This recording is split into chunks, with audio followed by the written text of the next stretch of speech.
नमस्कार, मैं doctor Arshi Iqbal, Arshi fertility and IVF research institute Kota से। दोस्तों, उम्मीद है आप सब लोग बहुत अच्छे होंगे और हमारी जो श्रृंखला चल रही है और जो आज का टॉपिक हमें लेना है वो है सेकेंडरी इनफर्टिलिटी।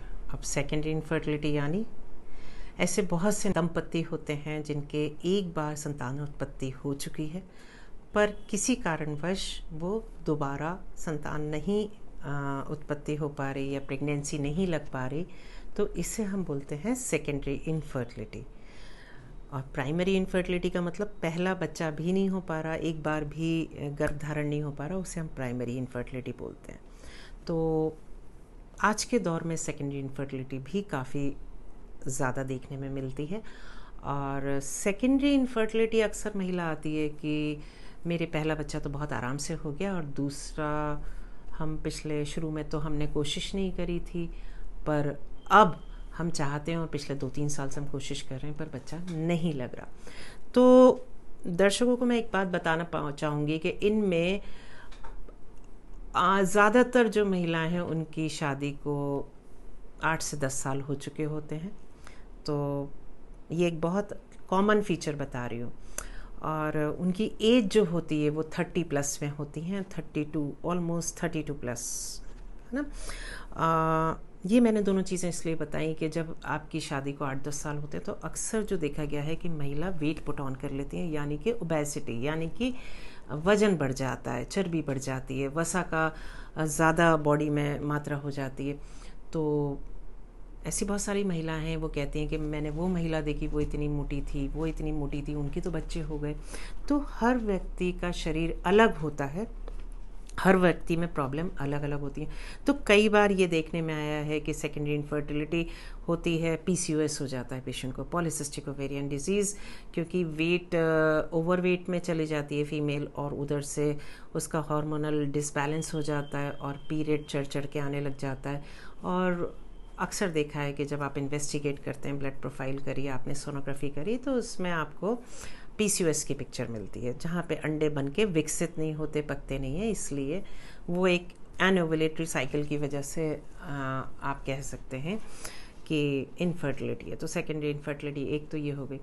दूसरा कारण ये हो सकता है कि आपकी जैसे एज बढ़ी, वहाँ पे आजकल प्रीमेच्योर ओवेरियन इनसफिशिएंसी का ज़माना है। देखने में आता है कि जो अंडे की, जो अंडाशय की 2 थैलियाँ होती हैं, उनमें मात्राएं कम हो जाती हैं, उसकी क्वांटिटी एंड क्वालिटी दोनों अफेक्ट होती है। तो जब किसी भी महिला की किसी भी उम्र पे एक रेशो होता है कि इतने % उसकी ओवरी में इतने अंडे मिनिमम होने चाहिए, वो चीज़ों में फ़र्क पड़ जाता है और कहीं ना कहीं अंडे बहुत कम हो जाते हैं।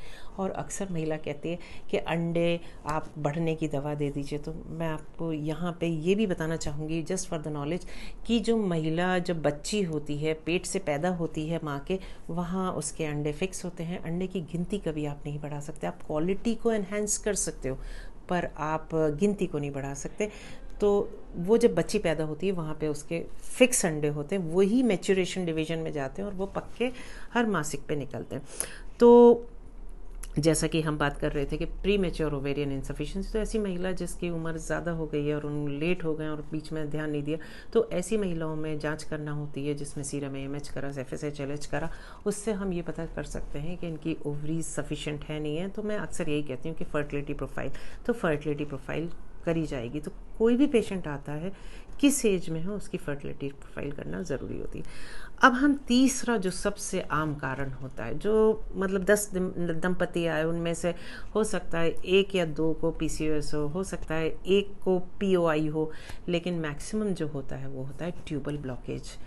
अक्सर महिलाओं के ट्यूब जो होते हैं, जो फैलोपियन ट्यूब होते हैं, जो गर्भाशय के दोनों तरफ लगे होते हैं, वो जो 2 ट्यूब हैं वो ब्लॉक हो जाते हैं। उसकी वजह से सेकेंडरी इनफर्टिलिटी देखने को आती है। तो जैसा कि हम बात करी कि सेकेंडरी इनफर्टिलिटी जो सबसे कॉमन कारण मिलेगा वो मिलेगा फैलोपियन ट्यूब्स में। तो अक्सर महिलाओं में सेकेंडरी इनफर्टिलिटी में ट्यूब बंद हो जाते हैं और हम सोच रहे होते हैं कि बच्चा ऐसे ही नहीं हुआ। तो सबसे पहले जब पेशेंट आता है तो सबसे पहले उसके ट्यूब की जांच करी जाती है, जिससे बोलते हैं HSG, हिस्ट्रोसैल्पिंगोग्राम, और एक छोटी सी जांच होती है जिसमें एक छोटा सा ट्यूब फिट होता है जो इसी का कैथेटर, HSG कैथेटर बोलते हैं, उसको फिट करके रेडियो ओपेक डाई आती है उसको पुश करा जाता है और सीरियल एक्सरे लिए जाते हैं। तो एक छोटी सी टेस्ट है और इससे आप है ना पता कर सकते हैं कि ट्यूब खुले नहीं खुले। इमीडिएटली पता चल जाता है कि आपके ट्यूब खुले हैं या बंद हैं। अब अगर ट्यूब बंद है तो क्या करेंगे, ट्रीटमेंट क्या रहेगा? तो फिर वही सवाल आता है कि सबसे पहले आप फर्टिलिटी प्रोफाइल करिए, ओवरऑल मरीज़ के अंडे कितने हैं, हर चीज़ का एक पैरामीटर सेट कर लीजिए, एक बेसलाइन बना लीजिए। उसके बाद अगर फर्टिलिटी प्रोफाइल नॉर्मल है, बिल्कुल ठीक ठाक है, तो आप ये देखिए कि कारण क्या है। ट्यूब बंद होने के 2-3 ही कारण होते हैं। हम लोग जैसे नॉर्थ इंडियन हैं या हम राजस्थान में रहते हैं तो यहाँ पे ट्यूबरक्लोसिस, जेनाइटल ट्यूबरक्लोसिस बहुत कॉमन होती है। और अक्सर जब हम लोग ऑपरेट करते हैं, दूरबीन का ऑपरेशन जिसे हम डायग्नोस्टिक हिस्ट्रोलैप्रोस्कोपी कहते हैं, तो वहाँ पे ट्यूबरक्लोसिस के जो सीक्वली होती है, जो लक्षण होते हैं अंदर देखने को मिलते हैं, ग्रैनुलोमा मिलता है, एडेशंस मिलते हैं, बहुत सारी चीज़ें। तो और अक्सर देखा गया है कि टीबी जो होती है जेनाइटल ट्यूबरक्लोसिस की, वो फेलोपियन ट्यूब के कॉर्नुअल एंड, यहाँ से यानी कि जहाँ से बच्चेदानी, ये बच्चेदानी है तो यहाँ से जो ट्यूब लगा होगा वहीं से शुरू होती है। तो इससे ट्यूब अफेक्टेड होते हैं। अगर ये ट्यूबरक्लोसिस सपोज डायग्नोस हो गई, आपने दूरबीन का ऑपरेशन करा, और अगर आपका फर्टिलिटी प्रोफाइल अच्छा है, आपने दूरबीन का ऑपरेशन करा और ये डायग्नोस आपको लगता है ट्यूबरक्लोसिस है, अर्ली ट्यूबरक्लोसिस है, तो बिल्कुल भी घबराने की बात नहीं है। अर्ली ट्यूबरक्लोसिस पूरी तरह से क्योरेबल है। इसमें केवल आपको किसी भी स्वास्थ्य टीबी के जो डॉट्स केंद्र होता है, स्वास्थ्य केंद्र होता है, वहाँ पे जाके 9 महीने का ट्रीटमेंट लेना ज़रूरी होता है। और ऐसा भी देखा गया है कि इन महिलाओं में अक्सर जो सेकेंडरी इनफर्टिलिटी, बच्चा नहीं हो रहा, उसके साथ साथ वो ये कहती हैं कि पहले मुझे महीना ठीक आता था और अब जो है वो बहुत कम महीना आता है, जैसे हम बोलते हैं कि स्कैंडी मेंसेस या खुल के महीना नहीं आता। पहले मुझे है ना 4-4, 5-5 दिन आता था और अब तो मुझे बस छींटा दिख के रह जाता। तो ये भी कुछ चीज़ें हैं जो बहुत ज़रूरी हैं, जो ट्यूबरक्लोसिस के फेवर में जाती हैं। तो जब ट्यूब की तरफ बढ़ रही है तो ट्यूब डैमेज हो गए, लेकिन कई बार ट्यूबी कॉर्नुअल एंड से बच्चेदानी की तरफ भी आती है, तो वहाँ पे एंडोमेट्रियम अफेक्ट होती है, तो इरेगुलर ईटन अप एंडोमेट्रियम मिलती है सोनोग्राफी में। तो सोनोग्राफी भी इसका एक बहुत इंपॉर्टेंट टूल होता है, वो आपकी एंडोमेट्रियल हेल्थ के बारे में इंफॉर्मेशन देता है। तो वहाँ से आप ये समझ सकते हो कि क्या ट्यूबरक्लोसिस ने यूट्रस को अफेक्ट करा है, नहीं करा, या खाली ट्यूब ही डैमेज है। तो अब अगर ट्यूबरक्लोसिस निकली तो 9 महीने का डॉट्स का ट्रीटमेंट, जो एंटी ट्यूबरकुलर थेरेपी है वो लेंगे, बगैर इसमें कोई नागा नहीं करते हैं। ये बहुत इम्पॉर्टेंट नेशनल प्रोग्राम में आती है। और अगर अर्ली ट्यूबरक्लोसिस है तो ये 100% क्योरेबल है। और ऐसे बहुत सारे मरीज़ आते हैं जहाँ पे 9 मंथ्स कंप्लीट होते होते पेशेंट कंसीव कर जाता है। 50% इसमें ट्रीटमेंट से रिजल्ट मिलते हैं। कोई IVF नहीं करना पड़ता, कोई टेस्ट ट्यूब भी नहीं, पेशेंट सेल्फ कंसीव्ड आता है और स्वस्थ बच्चे पैदा होते हैं, जो मैंने पिछले 20 साल में देखा, और काफ़ी अच्छे रिजल्ट्स रहते हैं। अब इसी उसमें जब आपने दूरबीन का ऑपरेशन करा और ट्यूब बिल्कुल डैमेज्ड हैं और बहुत सिवियर एडेशंस हैं, बहुत ज़्यादा चिपका चिपकी हो गई है, क्योंकि हम लोग खड़े होकर चलते हैं तो कई बार टियोमासिस बन जाते हैं, जिसमें ओवरी, ट्यूब और इंटेस्टाइन, ओमेंटम सब चीज़ आके एक साथ चिपक जाती है और उसको दूर करना बहुत मुश्किल होता है।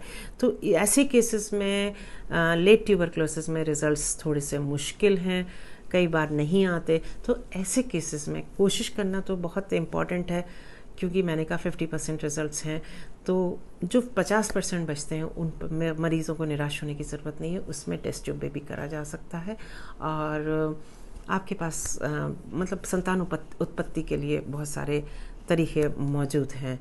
केवल आपके फर्टिलिटी प्रोफाइल नॉर्मल होना चाहिए, विद इन लिमिट्स होना चाहिए। तो दूसरे मरीज़ कहेगा कि एक कारण तो जेनेटिक ट्यूबरक्लोसिस था, जो ट्यूब बंद होने का था।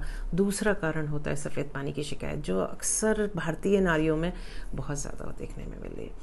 तो आजकल लड़कियां, छोटी छोटी बच्चियां आती हैं, उनको वाइट डिस्चार्ज होता है, तो डेफिनेटली मेरी माओं से गुजारिश है कि वो अगर आपकी बच्ची से उसके दोस्त बनिए और उससे समझिए कि उसको कोई प्रॉब्लम तो नहीं है। अगर वाइट डिस्चार्ज की प्रॉब्लम है तो डेफिनेटली डॉक्टर से मिल के उसको ट्रीट करिए, क्योंकि है ना लॉन्ग रन में ये सालों साल जब चीज़ें रहती हैं तो इसमें बढ़ते बढ़ते ट्यूब ब्लॉक हो जाते हैं। इसके बहुत सारे और भी चीज़ें होती हैं, अंदर सारी चीज़ें चिपक जाती हैं, काफ़ी नुकसान होता है। तो छोटा सा ट्रीटमेंट है इसका, ज़्यादा बड़ा नहीं है, पर कहीं ना कहीं लापरवाही की वजह से है ना ये बढ़ती जाती हैं। और महिलाओं को, कई महिलाएं भी आती हैं, उनको ये नहीं पता होता कि जो वाइट डिस्चार्ज है वो इन्फेक्शन होता है, अंदर bacterial viral infections, mixed infections होते हैं, उनका सीक्वल ये जो बाहर आपको ये दिखा रहा है कि आपको ये द्रव निकल रहा है सफ़ेद हरा, लेकिन ये अंदर ये शो करता है कि अंदर सूजन आ रही है, आपके ट्यूब इन्फ्लेम्ड हैं और डैमेज हैं। और एक बार इन्फ्लेमेशन मैसिव हो जाता है या ट्यूबरक्लोसिस हो जाती है तो ट्यूब अक्सर सीलिया जो अंदर रेशे होते हैं ट्यूब के, जो है ना अंडे को और बच्चा बनने के बाद लुढ़कते हुए बच्चेदानी में लाते हैं, वो डैमेज हो जाते हैं परमानेंट। तो अक्सर आपने देखा होगा आजकल एक्टोपिक प्रेगनेंसी बहुत ज़्यादा बढ़ गई है। एक्टोपिक मतलब बच्चेदानी के अलावा बच्चा कहीं और जाके लग जाए, तो अक्सर मैक्सिमम वो ट्यूब में लगता है। और जेनाइटल ट्यूबरक्लोसिस के जो पेशेंट होते हैं या पीआईडी जो वाइट डिस्चार्ज के पेशेंट होते हैं, उनमें एक्टोपिक प्रेगनेंसी का जो रेट है बहुत ज़्यादा होता है, बहुत आम है ये। तो हमें हर चीज़ को सोच समझ के आगे बढ़ना है। अगर आपको सेकेंडरी इनफर्टिलिटी है, डॉक्टर के पास जाइए, किसी फर्टिलिटी क्लिनिक में जाइए, वो क्या आपको राय देते हैं इन्वेस्टिगेट करेंगे, उसके बाद वो आपके ट्यूब की जांच करेंगे, एचएसजी में अगर ब्लॉक आया तो दूरबीन का ऑपरेशन करेंगे, उसमें रिकैनलाइजेशन ऑपरेशन करने की कोशिश करेंगे, ट्यूब खोलने का ऑपरेशन जिसे बोलते हैं। और उसके बाद भी अगर वो कोई नतीजा नहीं मिलता तो आखिरी जो आपके पास साधन है वो है टेस्ट ट्यूब बेबी का, जो कि अच्छे रिजल्ट्स हैं। इसमें आपको मोर देन 50% रिजल्ट मिलते हैं अगर ट्यूब डैमेज होते हैं और पेशेंट यंग होता है। तो यंग, फिर मैं जो हमेशा बोलती हूँ, एज, उम्र बहुत इम्पॉर्टेंस रखती है हर ट्रीटमेंट में। कहीं पे भी जहाँ संतान से कंसर्न्ड ट्रीटमेंट है या जहाँ बच्चे की उत्पत्ति चाहिए, वहाँ पे महिला की उम्र बहुत ज़्यादा मायने रखती है। उसको मत गवाइए, क्योंकि जितना उम्र इज़ इक्वल टू मनी, क्योंकि जो आपके अंडे हैं वो बहुत बेशकीमती हैं। तो उम्र का एक सही पड़ाव पे, सही टाइम पे, सही ट्रीटमेंट, सही डायग्नोसिस होना बहुत ज़रूरी है। मुझे उम्मीद है आपके लिए ये जानकारी बहुत फ़ायदेमंद रही होगी और काफ़ी सारे लोग जो इस चीज़ से परेशान हैं वो लाभान्वित होंगे। आपका कोई भी सवाल समझ नहीं आए तो आप नीचे लिखे नंबर पे व्हाट्सएप कर सकते हैं या इसमें मैसेज में लिख सकते हैं आपकी प्रॉब्लम। मैं कोशिश करूँगी आपको जवाब दूँ। और दर्शकों को अगले टॉपिक के बारे में भी बताना होगा तो वो लेंगे हम लोग सर्वाइकल कैंसर, कैंसर सर्विक्स, और थोड़ी सी आपको ये चीज़ें बताना इसी उसमें भी मुनासिब समझूंगी, क्योंकि ये आज का सबसे कॉमन कैंसर है आज के टाइम पे। और ये किसी भी एज में होता है, ऐसा नहीं है कि ये बुढ़ापे में जाके होगा। इसकी लोएस्ट एज बहुत नीचे आ चुकी है, तो ऐसा नहीं है कि ये एज वाला है, ये यंग एज में भी मिलता है। और इसके अगेंस्ट में वैक्सीन मौजूद है, अवेलेबल है। तो ये जानकारी आपके लिए बहुत इम्पॉर्टेंट है। कैंसर सर्विक्स पे अपन ज़रूर बात करेंगे। तब तक के लिए आज्ञा दीजिए। नमस्कार, धन्यवाद।